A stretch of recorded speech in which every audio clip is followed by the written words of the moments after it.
AquaMethodPodcast. Nonconformist, positive nonsense. What's going on, y'all? It's your boy GP, and you're rocking with me on the Aqua Method Podcast. And as always, you can follow me on Twitter, GrasshopperGP, Instagram, GrasshopperGP, both of which spell normally no special characters, numbers, emojis, underscores, anything crazy like that. Just GrasshopperGP, Instagram, and Twitter. Send me an email at GrasshopperGP@yahoo.com. Any types of sponsorships, advertisements, or you just have something nice to say about the podcast. I really appreciate it. And I also, if y'all want to send any questions that you want to get answered on the podcast, send them at GrasshopperGP@yahoo.com. That's the place to do it. You are listening to this on GrasshopperGP Official. That's Grasshopper with 3 S's because when I made the account, I couldn't spell.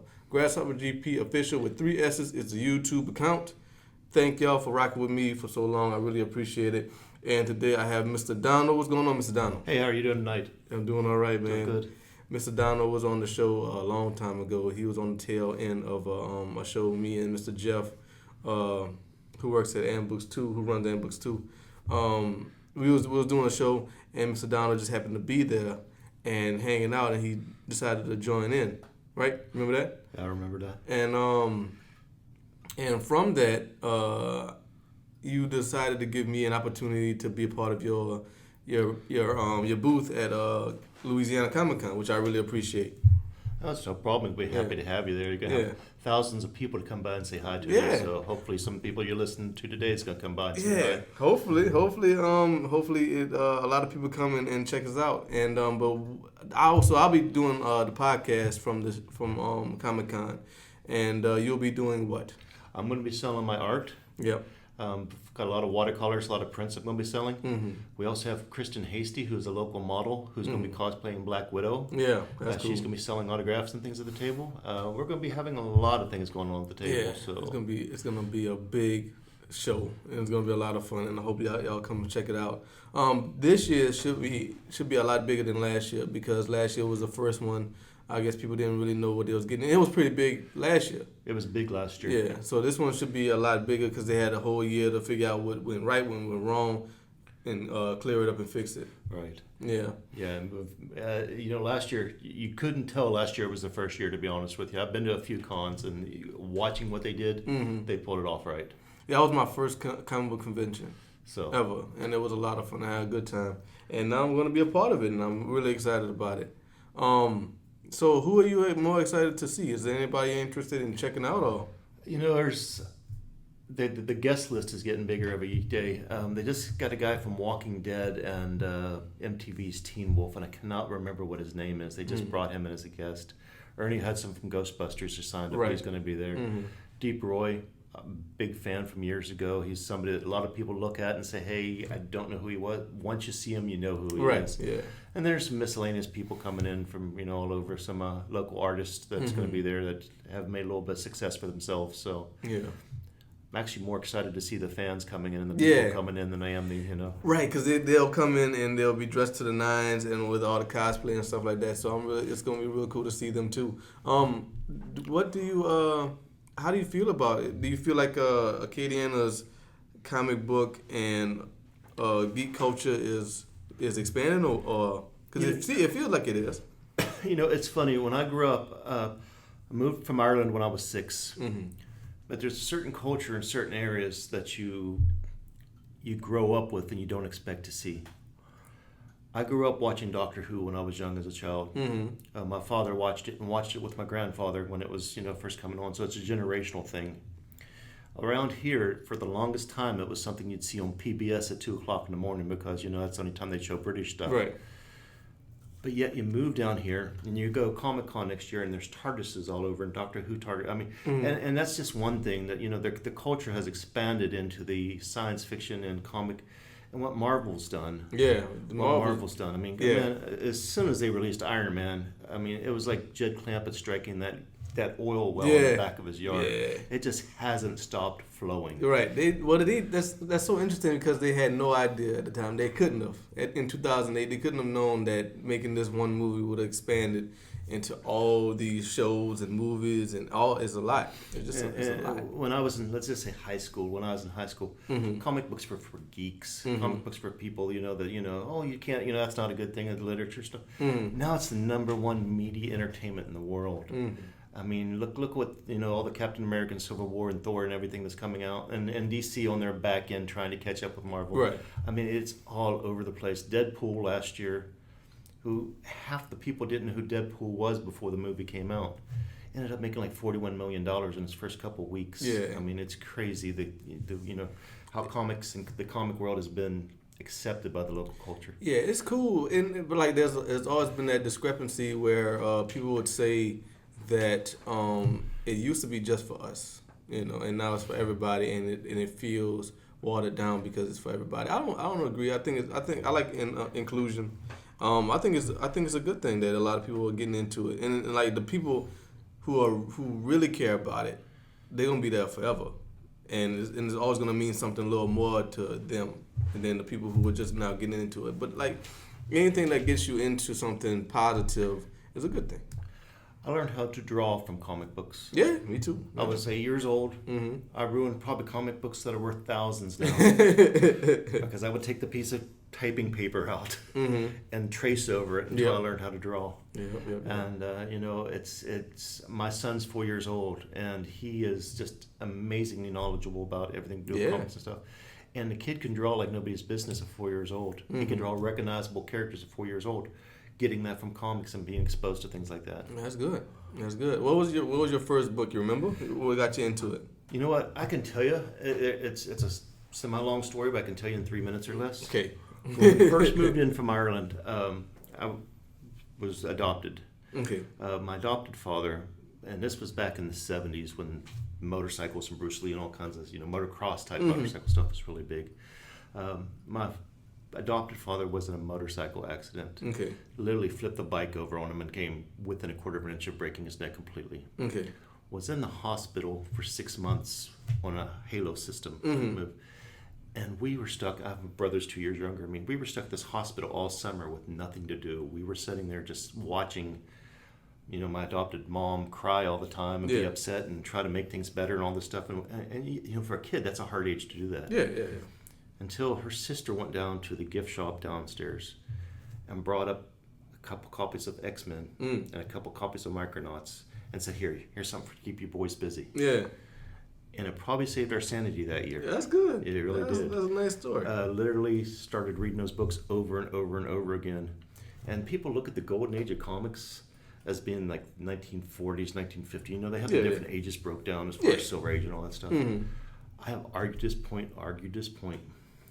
that in the early 1980s, that probably should be redefined as the golden age of comics. I could agree with that. Because that's when Claremont and Byrne were doing the X-Men. Frank Miller came out with Dark Knight Returns. Watchmen came out. Camelot 3000 came out. Micronaut. I mean, everything that came out during like an 8-year period right there was gold. They're never going to see anything like that again. It's like it was like the Beatles or the 73 Steelers. Yeah. Well, that's cool, man. That's good, and that's the that's the best thing about comic books, because they usually do bring about that level of positivity and creativity, and that's how people find their voice. I feel like that's how I found my voice, is with comic books and cartoons and stuff like that. My first comic book was Ren and Stimpy. I remember my mom. We was in Walmart and I saw it and I just picked it up and it started from there. I think that was 95.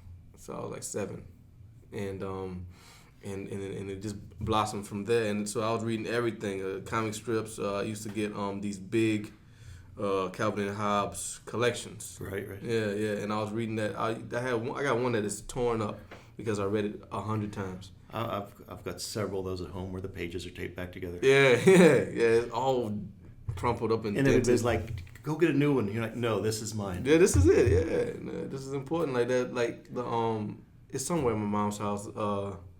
That Ren and Stimpy. It doesn't have a cover anymore, but if I find it, I might frame it because I don't. That's one thing I would never give up.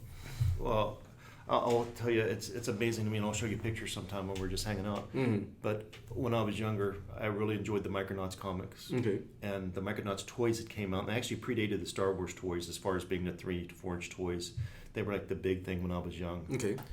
My 4-year-old still plays with my Micronauts. That's cool. From when I was young. Oh, He that's plays great. with the same exact characters because Pass them down. like I kept them from when I was his age because I was just, there's things like, okay, I can get rid of this or I can get rid of that. There's certain things I just never got rid of, and that's part of my childhood that I could pass along. Yeah, there's a lot of things like that.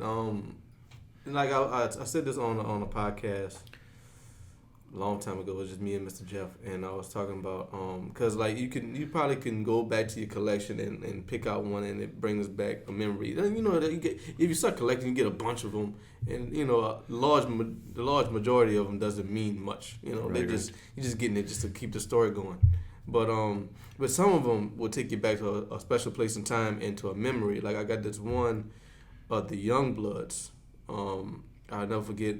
Me and my grandmother went to K&B Pharmacy way back when, and she was probably getting some sort of medicine for her, but they had a wall of comic books at the time, and I just picked up one because it was the only one I saw that looked like it was interesting to me, and it was the Youngbloods, and so every time I see it wasn't good, it wasn't that good, but every time I see it I think about my grandmother, right?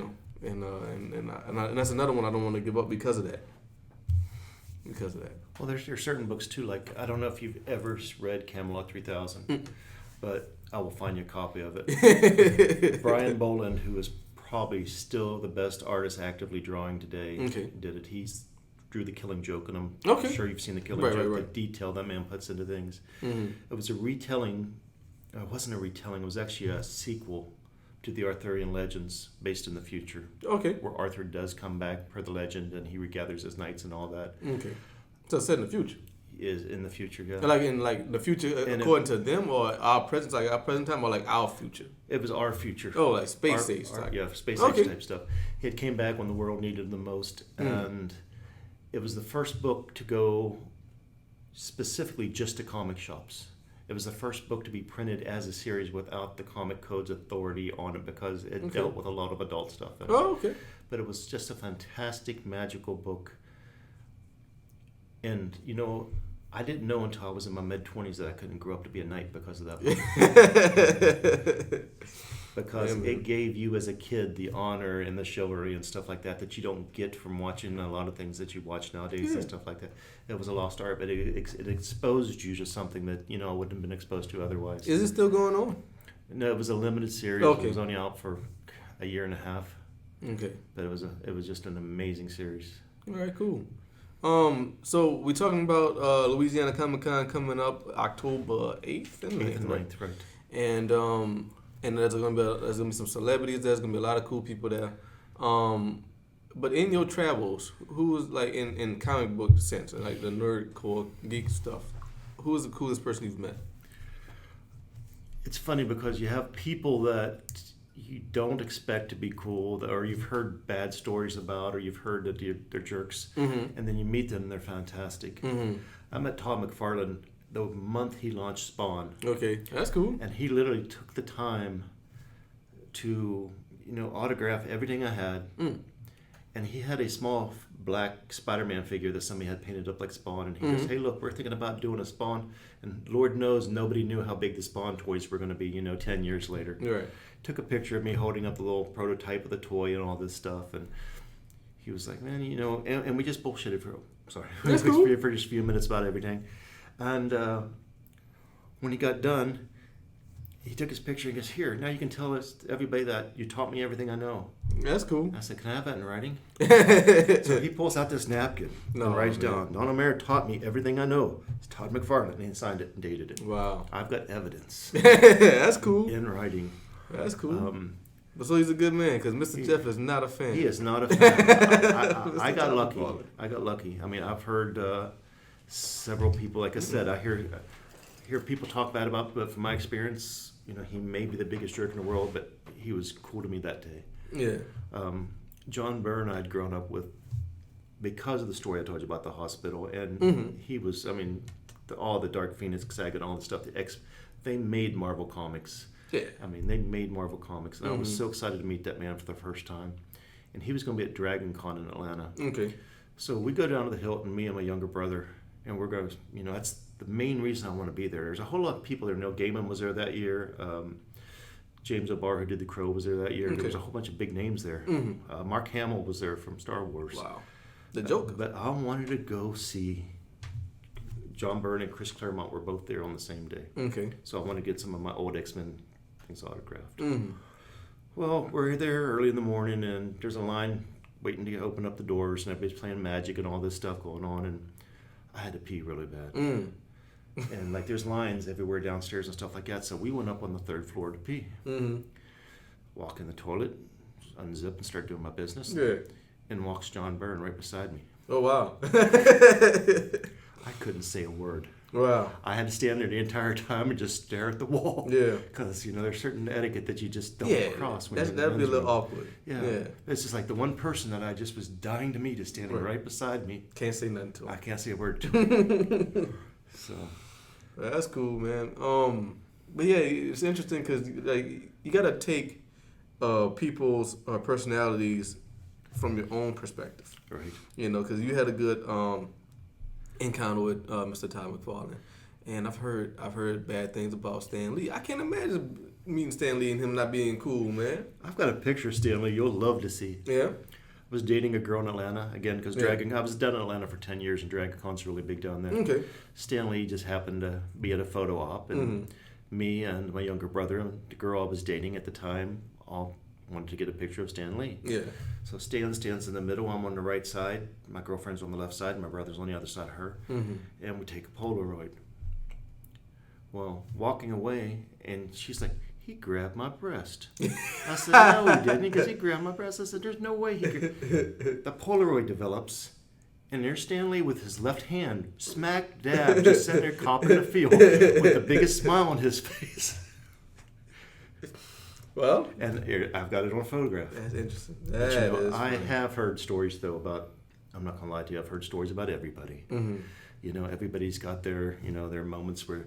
Now, Jeff has met some of these people several times. If you meet the same person twice and he's a jerk, or maybe 3 times and he's a jerk, in your opinion, you might be able to say in your opinion that you feel he's a jerk. One-offs, you never know, because somebody can be having a bad day. Right. You never know what's going on. So you're right. It's a one-on-one thing most of the time. Yeah, but but like I feel like if you're in this industry, if you're in comic books and stuff like that, you gotta be a cool person. I just because there's so much cool artwork and creativity flowing and so much positivity. You kind of have to be, especially with the fans being the way they are. Yeah. Because there are a lot of people that don't realize that this is not their life. Right. I mean, there are a lot of fanatical fans. Yeah. And there are a lot of fans that really live, breathe, and die X-Men or Spawn or Deadpool or whatever is popular at the time. Right. And heaven forbid they draw Deadpool with the black spot on the wrong thing one day. Oh, yeah. There are people who be up in arms on that, and especially today, not with what you do here, but a lot of the bloggers, that's all they do is troll people and stuff like that. So you've got to have a little bit of broad shoulders to do something like this. Yeah. I mean, because you're exposed to a lot of people. Yeah, and it's a shame because a lot of people can take it to another level, and it's unfortunate because they made it and you enjoy it for a reason, but yeah, it's gotta be taken. It's fun, It's gotta be. It's just gotta interesting. be enjoyable. It's like anything else. It's enjoyable. For the people that are critical about it, I think they're the same people that watch a football game and complain when the quarterback can't find somebody 50 yards downfield. Right. But then they go out to the parking lot and can't find their car. Yeah, that's a good correlation. Yep. Because I'm a big fan of the MCU, and I hope it goes on forever. But I wouldn't disrespect anybody who made it, who's into it. Like Captain America is Captain America, but he's also like Chris Evans is what's something else that Chris Evans did? He's he was Human Torch and he was Four movie. Yeah, he was that too. But outside of comic books, he's if not you meet, another teen movie. Right. If you meet this guy, don't bother him about Captain America all the time. Right. I mean, I'm sure he expects it. You know, that's probably the biggest thing he's done, right? Would you say? By far, it's the biggest Portraying thing because Steve he's done movies like Snowpiercer and stuff in between, Mm-hmm. and they've been hits, but they haven't been nearly close to the Marvel Universe movies. Yeah, big fan of the MCU. I tell that to people all the time because it's so big and it's so expansive. Like, I mean, not only that, they built. If you think what Iron Man came out in 2008. 2008. Yeah. Okay. Hulk 2. They've been building the stuff slowly over an 8-year period, Mm-hmm. and I'm not going to bash the DC movies. Yeah. But when you take your time and bake a cake and you put the ingredients in right and you pinch this and pinch that and everything, you come out fantastic. When you throw everything in the pot at once and stir it up and throw it in the oven and say, hey, here we go, we're going to do the same exact thing, it doesn't come out the same. It doesn't. I do think that is the worst thing that happened to DC was that Marvel did it first. That's a problem. And the fact that they did it so well. Right. The basis great. of comparison, they would probably never meet Never. that. Yeah, and they're not taking their time with it, and it's obvious and it's blatant. You know, the Avengers have a bunch of people in it. You know, a bunch of people that you want to see, but you met all these people earlier. You know, you met the Hulk, you met Iron Man, you met Hawkeye and Thor, you met Black Widow and Iron Man 2. These are all people that you've known. You know, but you throw the Suicide Squad and you don't get the time to introduce these characters, and they don't get enough opportunity to develop themselves, and you don't care about them. And some of these characters, did you see Suicide Squad? No, I did not. Okay, well, I ain't ruining it for you. No, that's okay. You're not going to ruin it for me because I'm probably...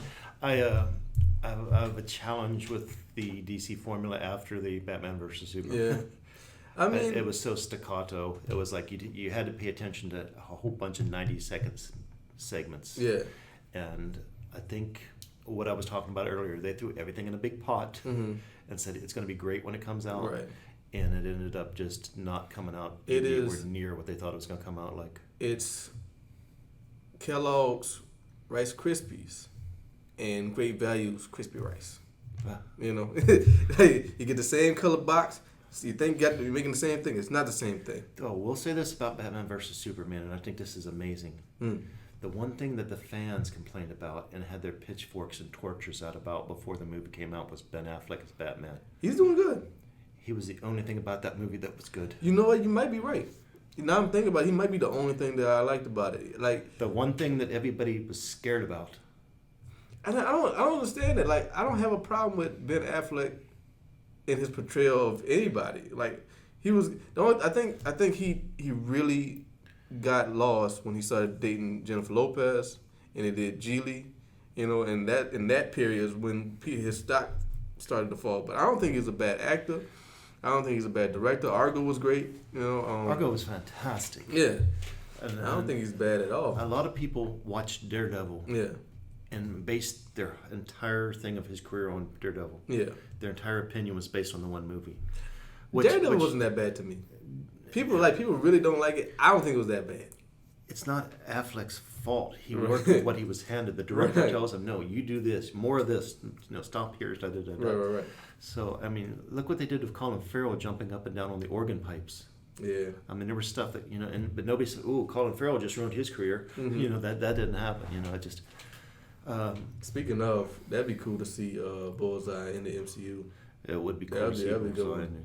But we're holding out for him to show up on the television series pretty soon. Who, Bullseye? And that's what I'm saying. In the Netflix, yeah. Yeah, because I mean they're doing that right. Yeah, they're doing that really right. That's the thing, and it's all set in the same universe. I will say this: it's amazing. When they picked Vincent D'Onofrio to be Kingpin, I was like, I was questioning it. Yeah. But dear God, he pulled that off so well. Oh man, he's the best. I mean, you can't beat that. Literally, I never thought in my life I would see a car door decapitation. Spoiler alert! If you haven't seen that. That's all I'm gonna say. But I mean, it was just like, it was brutal. That was he's great. He's great. They're doing a lot of good things. They're doing a lot of things right on the Marvel side, and DC is just playing catch up. And it's unfortunate. Like if Batman and Superman came out what? No, Man of Steel came out what? 3 years ago. Yeah, 2013, right? Yeah. So let's say, I mean, like they should have spread it out a little more, you know. And another thing that Marvel, I think, had going for them, especially with Iron Man and the Hulk, I don't know if they had the seeds of growing this expanded this universe in Iron Man. I don't think they had that idea in Iron Man, but in the Hulk they put Iron Man in it to connect it to. They kind of did, though. Right. They kind of did, because if you were one of those people before it was a fad that stayed to watch the end credits, right, and Nick Fury shows up at the end and says, "I want to talk to you about the Avengers." Good point. Yeah, I do remember that. Now that you say that, yeah. And most people didn't stay to the end because there was no reason to back then. Right. But all the Marvel films are self-contained. Even though they have a unifying thread, they're all self-contained. Even the TV shows, they're self-contained, even though they set in the same universe. That's what they got going for it. DC is explicitly putting everything together. Even though they're in separate films, they're putting everything together, and I think that they're doing that as a response to Marvel having already had by the time Man of Steel came out, there was 10 movies, 9, somewhere on that lane. But DC did start out with doing a really good job with the Flash and Green Arrow on television. Yeah. Now the third season and fourth seasons have kind of suffered that the writing hasn't been as good, and some they've had to retread some things. They did do a couple good. I will say this: they came within an inch doing Constantine perfectly when it was on NBC. Yeah. But NBC wanted to do it a little bit more for kids, like a teen kind of thing, like that. So they dumbed it down just a little bit. But Constantine isn't about that whatsoever. But as far as casting Matt Ryan as Constantine and keeping the storylines from the books, they probably did one of the best adaptations I've ever seen on television. Yeah. And I'm just praying that somebody picks that back up, because I think there's rumors for years now. Yeah, I've heard things about that. But yeah, and the fact that the MCU has, I guess you could say that they're starting to split off universes because of Legion, because Marvel's working with Fox for Legion, and maybe Runaways on Hulu. We don't know where that's going to be. If it's going to be in MCU, it's going to be a separate universe or anything like that. But those universes are going to be significantly smaller than the MCU.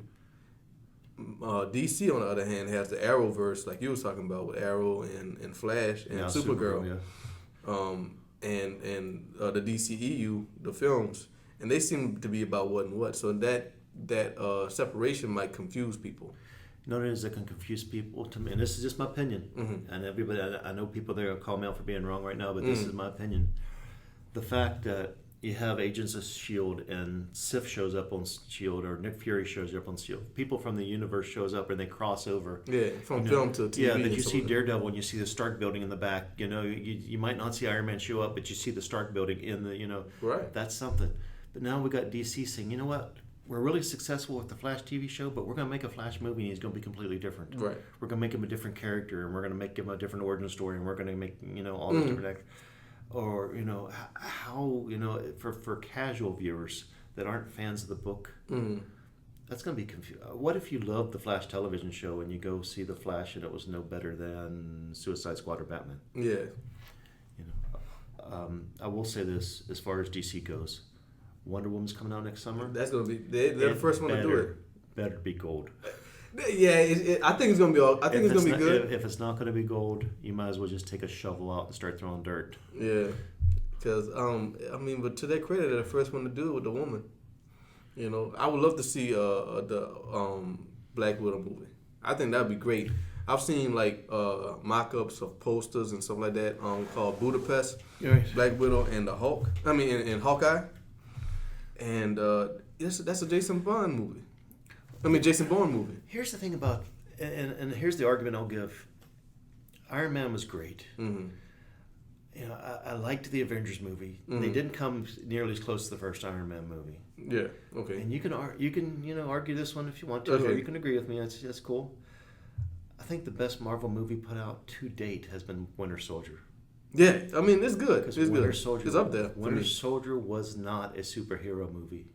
It was an espionage movie. Yeah. It was a spy movie. Mm-hmm. It was like, if you watch go back and watch some of these 1970s movies like 3 Days of the Condor, The Manchurian Candidate, and all these different spy movies that they were putting on. It was cool. They absorbed that. And man, they even brought Robert Redford in. Mm-hmm. You know what it's like to bring Robert Redford into a movie like that? I mean, nothing against Samuel L. Jackson or anybody else that's in the Marvel Universe. Mm-hmm.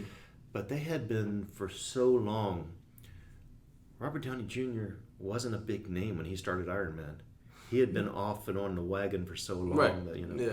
Chris Evans, most people never heard of him before Captain America. Chris Evans before Thor had done hardly anything. Mm-hmm.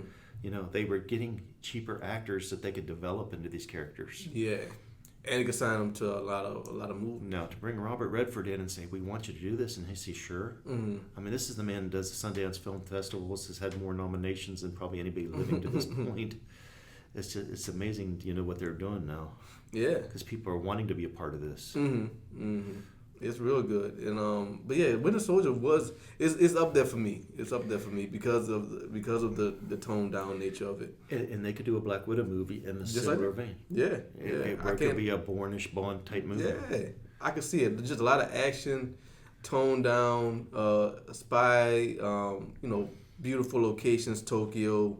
You know, London, something like that. You know, it could be amazing. Because that's what she does. Mm-hmm. I mean, that's her. She's a spy. Yeah, that would be great, man. I can see it. Like, I've been reading there's a lot of talented people out there who's been writing Black Widow fan fiction. You can make those a movie. You know, you just like start them, like use them as a seed and grow it and expand it. Right. And Hawkeye could be in it too, very well. And it's not like Scarlett Johansson would pull some numbers in. Oh yeah, no, I think she'd do fine. I think she'd do fine. But yeah, so speaking of Black Widow, let's talk about your friend. Right. And how did you get to know her, and what exactly she's going to be doing for the convention? You said she's going to be cosplaying. She's doing cosplay as Black Widow. Mm-hmm. Very, very talented, very beautiful girl. She does a lot of modeling in the local area. Does a lot of modeling for just individual shops and things like that. Bears a striking resemblance to Scarlett Johansson, only about a foot taller. Mm-hmm. We've known each other for just about a year and a half now, and she's ended up being one of my best friends, an amazingly intelligent girl too. We put her together in the... Have you seen any pictures of her? Yeah, in the Black Widow costume. It was just amazing the first time I saw her try that on, because it was just like she channeled Scarlett Johansson. That's good. She's going to be there just taking pictures with people. She's going to be bringing some autographs for people that want to get the autograph signed. Excited to have her there, because it always helps to have a friend with you, you know, hanging out. Yeah, of course. Yeah. And B, you know, somebody that people are going to want to come and see. Mm-hmm. Because once people see her in costume, they're going to say, "Hey, I need a picture." Right. Of course. So. And she is not a person that's going to shy away from smiling. Either. Right. That's cool. I hope that, since we're going to be together, I hope to get her on the show. Yeah, I'm sure she will. Yeah, for a little bit during the convention. I plan on going out because I got my mobile microphone. I plan on going out and talking to people too and seeing if anybody wanted to hop on. It should be cool. It should be cool. It should be a good time. Yeah, there's going to be thousands of people that are just walking by, and you know, that's a perfect opportunity to stop and say hi. Mm-hmm. Yeah, man. So if you see the AquaMethodPodcast, Mr. Donald, and what's your friend's name again? Pardon? What's your friend? Kristen. And Christy. All right. And if you see the three of us together, please stop by, get some of Mr. Donald's art and Miss Christie's photographs, and get them an autograph for you. And stop by and talk to me, man. We're gonna have a good time. Mm-hmm. Yeah. It should be an interesting experience. I will say this: what's that? Out of everybody that's going to be there, we're going to have the booth you want to come to. Yeah, that's right. We're going to have the booth you want to come to. I mean, there's going to be people selling art. There's going to be people doing stuff. Mm-hmm. We're going to have the party at the booth. Yeah. Come check us out. Anything else you're excited to see over there at the convention? You know, I'm actually, like I said, I'm excited to see the fans showing up. Yeah. The people that come up, there were some amazing costumes last year, the cosplayers. Yeah. Because the people have been waiting for an excuse to do this. In Lafayette. People have been waiting, Yeah. Because they always have, they have the big one every January, February, depending on when they have it up in New Orleans. Mm-hmm. It switches around a little bit every year. Right. That's over there. That's a haul for a lot of people in Lafayette. You know, that's a little bit of drive, especially when you're costuming and stuff like that. This actually gives local people a chance to have something cool in their area and, you know, be a part of something that they wouldn't get a chance to be a part of either way. It's just the people that show up are amazing. It's just, and when you look at the work that people put into their costumes and the passion they have when they do stuff like this. Yeah, it's a communal. The best thing about any convention, but especially the Louisiana Comic-Con, is just you can feel the joy radiating off of people, and it's contagious. Like, everybody's just happy being a part of this culture. And you get deer in the headlights watching people walk by and think, did he really make that costume, or did he do this? Or and it's might be the only place in the world where you could dress up like Black Widow, and nobody would say a word. They'd come up to you and say, "Hey, cool costume." I hope that's what they would say. I think you're just being nice. There were several guys dressed up like Harley Quinn last year. Okay, I didn't see them. Several.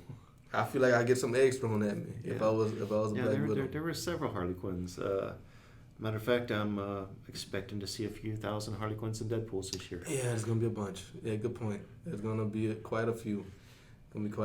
Did you? But you've seen Margot Robbie's portrayal of Harley Quinn. People don't like it. They feel like it's too sexualized. How you feel about it? I like it. I think it's cool. I mean, it's not. I like it. I like it. And here's the thing. We're at a different maturity level than a lot of people also. Yeah. There's some people that are offended by everything, and there's some people that can just take it for what it is. Yeah. If you watch comics your entire life, I mean, Wonder Woman's costume's gotten smaller and bigger and smaller and bigger and stuff like that. If you read Youngblood when you were growing up, there was no hiding anything in those books. I mean, you learn about anatomy really easily. But would I take my 4-year-old to see it? No, I wouldn't. Would I go and enjoy it and say, hey, you know that? Yes, I would. You know, it's taking responsibility for what you care for. And if you know what, if you think it's over sexualized and you don't think you're gonna like the movie, don't go see it. Yeah, don't go see it. Yeah, I'm the same way with and I'm not gonna get political, but with the FCC saying what you can watch on television and what you can't watch on television. If you don't like it, change the channel. Yeah, it's very easy. Because like a lot of people will take the time out to bash something and try to get other people to not enjoy it.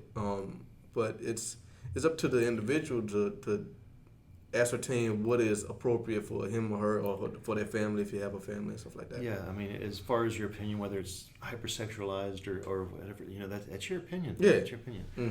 From what I have seen, you know, she's wearing less than she did in the cartoon, and she's wearing less than she did in the books. It wouldn't work. In the movies, it's a different media. Yeah, what you just said, it's a different media. Yeah. Now sometimes you can pull it off. I had a lot of problems with the X-Men movie when it first came out. Okay. I didn't care for the black leather. Yeah. And Fox kept saying, nobody did. Everybody's like, well, you can't wear those costumes in a movie. You look stupid. Right. And then Spider-Man comes out the next year, and nobody cared. Here was Tobey Maguire running around in a blue and red costume, straight from the book, and everybody thought it was the coolest thing they'd ever seen.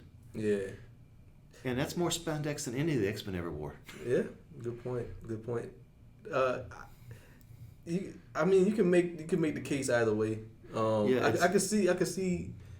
I mean, like, it's not gonna be. I separate universes. You know, the comic book universe, the movie universe, and stuff like that. I separate them. If it makes sense in the comic book, if it doesn't make sense to the universe that they're building in the movies, cool. I mean, like, if it's all black, I'm with it. I like the new costumes they got in Apocalypse. At the end, I don't know if you saw it. I hadn't seen it yet. They look like they're trying to do the 90s stuff. No, I will say that the costumes supposedly served a purpose. If you watched, what's the one right before Apocalypse, Days of Future Past, they slightly altered everything to make it look more like costumes and stuff like that. But, you know, you got the Avengers. Captain America's wearing straight out Captain America outfits. Yeah. You know, Iron Man hasn't changed his stuff. Now, Hawkeye's costume, you know, is a little bit more functional. But, you know, you still have, Ant-Man running around in an Ant-Man costume. Yeah. A little bit more armored up, but it's still Ant-Man. Yeah. So, Captain America is interesting because I thought when they brought him when they brought him into the universe and then they put him in the Avengers, I'm like, how is this gonna work with that Star Spangled? But it works out. It works out. I think it fits perfectly. I really like Captain America's uniform and Winter Soldier because it's just the blue. Yeah. And it got the star and the stripes, and that was it. And that one and the one he wore in the not the first Avengers movie, but the second Avengers movie was a lot more like the ultimate Captain America's uniform. Mm-hmm. The one he wore in the second part of the first Captain America movie, it had a lot of gray in it and had a little bit more armor in the God, he's had like 8 costumes in 3 movies. Yeah, he's had a bunch. Yeah, he's had more costume changes than Black Widow. Yeah, I like it though. It makes sense because like Captain America's a symbol. That's why he wears that thing. Right. So I like it a lot. But Civil War was really good. I'm excited for that to come out because that comes out next month. I will be buying that. Yeah, that was another piece of gold. I didn't expect it to be that good.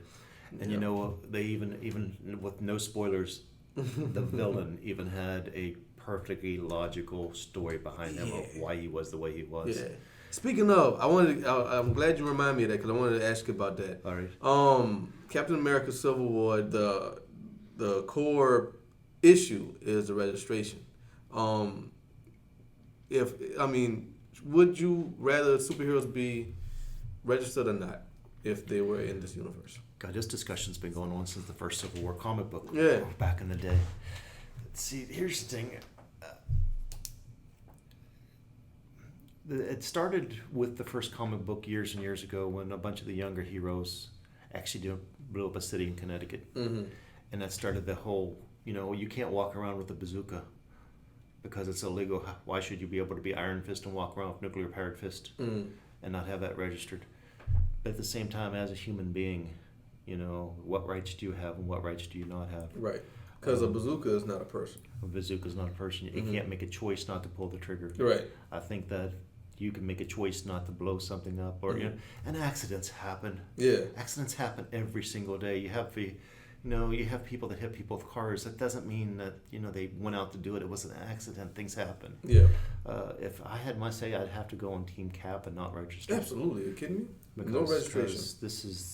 That's a freedom taken away. And once you do something like that, what's next?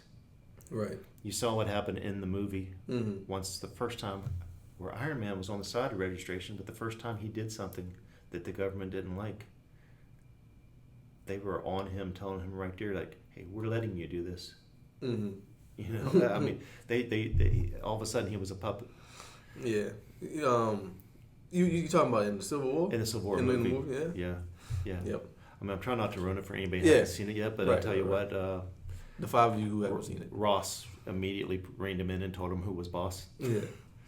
Where he did, and he made him question it. Made him question stuff too. Yeah. So I mean, and a lot of that stuff's done on retrospect, but I would like to believe the freedoms. If you're gonna screw something up, at least you have the freedom to do it. Yeah. Make a mistake and learn from it. Yeah.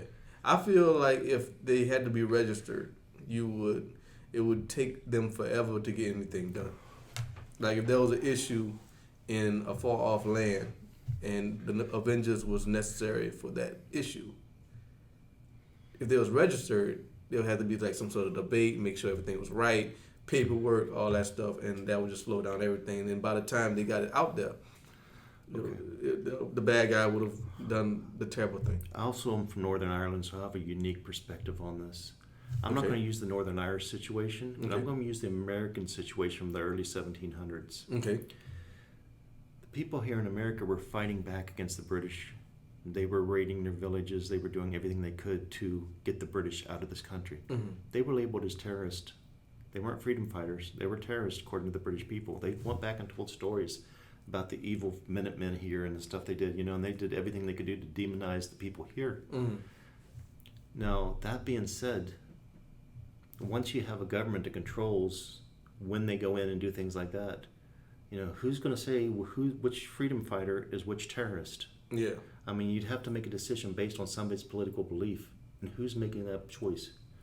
I mean, if they didn't have the opportunity to go in and do things when they wanted to do it, but just because it's the right thing to do, but based on something else, that would be a big stink. Yeah.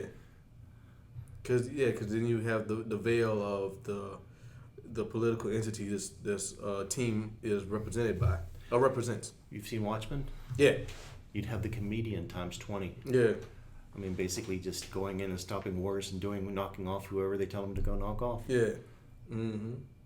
So, and I love the character of the comedian, but he's tragic because he gets sucked into that whole government thing, and he ends up, it ends up being the death of him. Yeah. But Ellen and Dan made a good point. Like, and I've appreciated and understood this point with the 616, the Civil War comics. The bad guy's not gonna register anyway. Right. So what's the point of having the good guys, forcing the good guys to go through all this bureaucracy? Because the bad guy's not gonna waste the time anyway. If they're gonna do something bad, they're gonna do something bad. We need the heroes to stop them. Comparable firepower to stop whoever's a supervillain or something like that. Did you ever read the first series, the first Civil War series? Absolutely. Yeah. Do you remember when Punisher was in the room with Team Cap? I remember when he brought Spider-Man in. There's a scene in there with Punisher sitting at the table because Captain America happens to be Punisher's personal hero, and he was just in hero worship that Captain America was there with him and they chose him to be on his team. Mm-hmm. A couple of the villains joined up on the team, Jack Lantern, and I can't remember who the other guy was, but they walked in the room and it was like, hey, we need your help. We're going to be on your team and we're going to help out here. Mm-hmm. And the Punisher immediately blew their heads off. Yeah. Who was the bad guy in the room? Right. I remember that scene. But yeah, like I'm Team Cap 100%, and I think that's the way to go. But it makes sense. Cause like the MCU Exchange is a YouTube channel. They got a website. They got a podcast. Everything, and they broke down why the Sokovia Accords or the Registration Act in the 616 is a good idea and a bad idea. They split it up, and it makes a lot of sense either way. But I'm still Team Cap. There is, and that's the thing about Civil War, whether it's in the movie or either one of the series in the books, they don't present anybody as a good guy or a bad guy. They let you make your own options. Yeah, yeah. So they throw it out there. Mm-hmm. So I am excited of all things for the new Doctor Strange movie. Oh man, that's gonna be awesome. Cause like people, you could have a level of understanding for Iron Man, Hulk, and all those other characters, but Doctor Strange might not be as familiar to you, kind of like Deadpool. So having Doctor Strange in the MCU and from that trailer and from what he can do is gonna be a unique experience. So I'm really excited, and it's a small, even though it's in the same universe, it's a small breakaway from the Avengers and stuff like that. Here's something Jeff will tell you if you're ever talking to him about my pick list at the store. I love comics, and I'll follow all the comics that are out. If I don't read them, I at least know what's going on. Yeah. Because, man, you can't even look at the internet now without knowing what's going on with every single comic out there. But the books I read every month are the magic-based books. I love Doctor Strange, Hellblazer, Thor, which is actually magic-based if you pay attention to the way it is, stuff like that. I've never been a fan of Superman. No, me neither. I'm never a fan of Superman. When you got somebody that can do anything, I mean, and you have a character like Constantine or Doctor Strange that fail constantly. Yeah. They fail for every time they succeed. There's something Shakespearean about that. There's something Greek about that. It's a Greek tragedy. Yeah. They all suffer. I mean, Stephen Strange has all these magical powers. He can do all this cool stuff. He can't eat spaghetti because his hands are all messed up. I mean, people don't think about that, but his hands were crushed. Yeah. And he can't do certain things still because his hands are all, it's just Marvel characters. Marvel characters have the flaw, and that's what makes Marvel better than DC. I'm sorry for the DC fans. No, they all have something about them that that makes you feel for them. It makes you feel for them. They're more believable. I mean, people are like there's always this analogy between Iron Man and Batman, but you feel for Iron Man more because Iron Man's a recovering alcoholic. He got his heart messed up. And all that stuff, and Batman, I mean, his parents died. I mean, that's so. I mean, there's a lot of similarities, but you feel for the Marvel characters more than you do for the DC. They're more characters. Human. Yeah, a lot more human. Even the ones that ain't human are more human. And a lot of them were created like 30 years after the original, DC characters came out. I mean, 30 years after. People don't think about that, but I mean, Superman, Batman, Wonder Woman, that started in the 30s. Marvel hit their, started coming out. developed from Timely Comics in the 1960s, late 1960s. Mm-hmm. So there was 35 years or so of, for Stan Lee and whoever else was doing the writing of those books to come out and say, and I don't want to say Stan Lee was writing every book because that's not true, even though he says it was. Right. But they put, the word they used at the time was angst. Yeah. They put angst into their books. You felt for Peter Parker because he couldn't get a date. Right. You felt for, the Thing because he couldn't go out in public without covering himself up completely. Mm-hmm. There was just, everybody had a tragedy. Yep. So Marvel's a lot better. I do like DC. There's a lot of stuff from DC I remember Blackest Night was the best thing. I really like the expansion of the Lantern Corps and all that stuff. That was real good. And they got Injustice going on. I really like Injustice. But there's a lot of things that DC does right. But for the most part, Marvel is better because their characters are more human, more believable. Yeah, I mean, the most human character in DC Comics is Batman, and you just use that as a comparison about how, Iron Man is even more, relatable than Batman is. Yeah. I mean, Batman has scars. Batman's parents were killed. Everybody knows the story. Mm-hmm. Everybody has seen the perils fall 1,000 times. Yeah. But at the same time, it's kind of hard to feel sorry for somebody that's got $1 billion and, many billions. Can buy anything he wants. Yeah. But we got to wrap this up, Mr. D. It was a lot of fun, man. It was a lot of fun. It was a great show today, I think.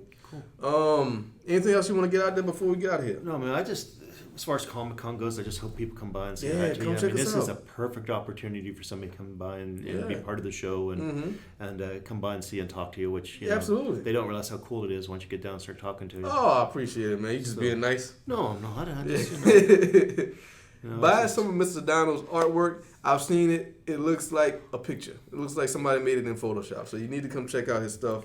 I'm being sincere. When I first saw it, I really thought that it was just a Photoshop filter on Photoshop. No, I've got some more. It's just I do everything pencil based and build up with watercolors, and I found some really cool watercolor pens in the last few years that allows you to put detail into things that you wouldn't actually get to put detail in. Real quick, what got you into that? Alex Ross, when he first started doing this stuff with the Marvels back in the day, back in 1994 maybe.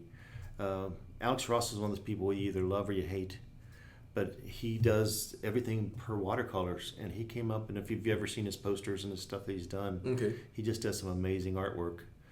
Now, he doesn't do a lot of books because it takes so long to do something like that.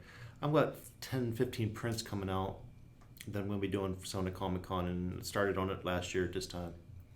So it does take a while to, do an individual piece. But I used to always just do sketches and colors, and then I just started developing paint around it, and then I've got some really cool black and white washes too that I've done a lot lately. A friend of mine, Chad, I've done a couple pieces for him recently that are just black and white. Learning how to use the grays and manipulate the colors. Really a fan of those now. Yeah, that's good. Yeah, so if you check us out, man, please buy some Mr. Donald stuff. It's really, really good. Come talk to me. I'll have some stuff too. And hopefully I can expand this podcast. And Miss Christy will be there. Take some pictures with her. I've seen her. I haven't seen her in person yet. I'm excited to meet her. Oh, you'll know her when you see her. Right. So she's a very beautiful woman, and Mr. Donald says she's a friendly person. That she's a real friendly person. She's an amazing friendly person. Don't be afraid to come up and say hi to her. Yeah, come check us out at Louisiana Comic Con, October 8th and 9th, and that's it. You want to give out your any social media? You got your Facebook, right? Yeah, I've got my Facebook page. If anybody wants to check it out, it's actually excuse me, I have to stop for a second. I've been talking all the time, and all of a sudden I got a dry tongue. It's Banshee Bay Art, which is on Facebook. If you get a chance to check it out, it's Banshee Bay. I kind of, being a Belfast boy, wanted to put a little Irish roots to it. So there you go. Hopefully one of these days we'll have different artists on there too. That's one of my hopes, that I can get some local artists to maybe jump on board too and start putting their art up too, because as a community, we need stuff like that. Yeah. Because everybody's like, well, I want to do this and I want to do that. I'd rather have it all together. So, but yeah, just please come out to Comic-Con, enjoy everything there, have a fun time. That's the most important part. A lot of fun. And leave your judgment at the door and just have a great time. That's it. And as always, you can follow me on Twitter, GrasshopperGP, Instagram, GrasshopperGP, both of which spelled normally. Send me an email at grasshoppergp@yahoo.com for any types of sponsorships, advertisements, or if you just have something nice to say about the podcast Or if you have any questions you want me to answer on the podcast, that's the place to do it, GrasshopperGP@yahoo.com. You are listening to this on GrasshopperGP Official. That's Grasshopper with 3 S's because when I made that account, I couldn't spell. GrasshopperGP Official, 3 S's is the YouTube account. I'm on Facebook and Bandcamp also. Thank y'all for rocking with us. This was a lot of fun. We just talked about comic books and comic book conventions the whole time, and it was great.